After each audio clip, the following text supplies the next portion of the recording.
From the Jesus Storybook Bible.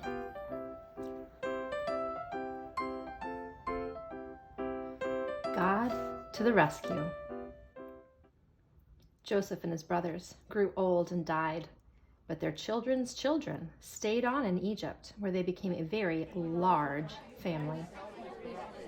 Later on, a new king began to rule, but this Pharaoh didn't remember Joseph, and he didn't like God's people.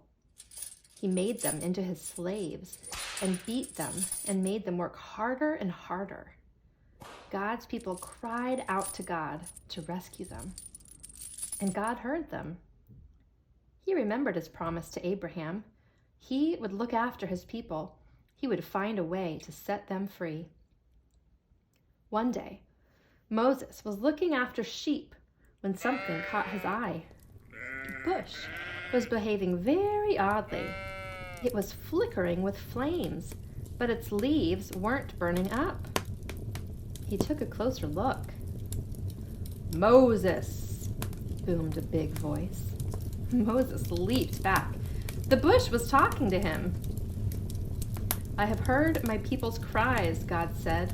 "I have seen their tears, so I have come down to rescue them. Go to Pharaoh and tell him to let my people go free." Moses was afraid, but God said, "I will be with you."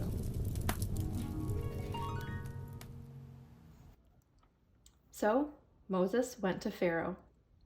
"Pharaoh," Moses began, "God says—" "God?" said Pharaoh. "Never heard of him." Moses kept going. "God says, let his people go free." "Why should I?" Pharaoh said. "Don't want to, won't." So he didn't. So God gave Pharaoh 10 warnings called plagues. First, God turned the river Nile into blood. No one could drink the water, but still Pharaoh would not let them go. So God made frogs come hopping and leaping and jumping. In your bed, frogs. In your hair, frogs. In your soup, frogs. All over everywhere, frogs. "Make them go away," Pharaoh cried. "Then your people can go." So God took the frogs away. But Pharaoh changed his mind. "You can't go," he said.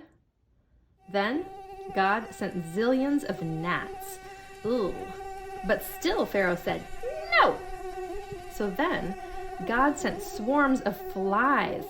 Flies buzzing in your eyes, flies. And after that, sickness and horrible boils and huge hailstones and a storm of locusts. Then darkness when it should have been day, until it seemed that the whole world, creation and everything, was coming undone, falling back into darkness and emptiness and nothingness. But each time Pharaoh said, "Make it stop, and then I'll let them go." And each time when God made it stop, Pharaoh changed his mind and said, "Actually, no, you can't go." Finally, Moses warned Pharaoh, "Obey God, or he will have to send the worst thing of all." Pharaoh just laughed.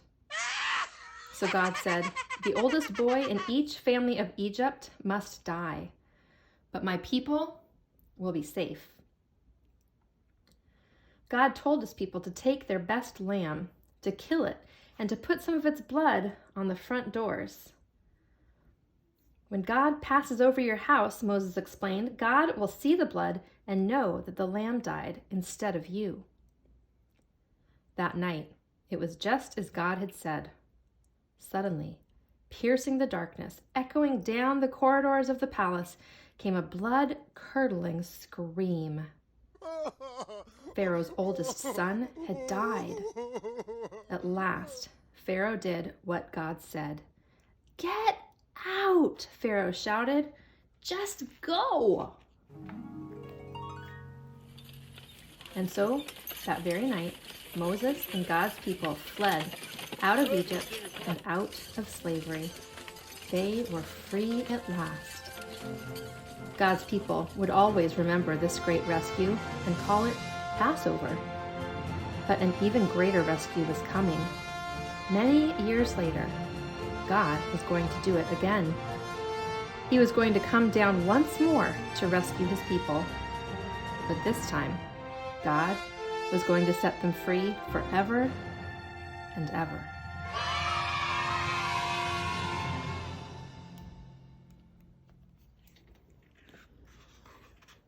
To be continued.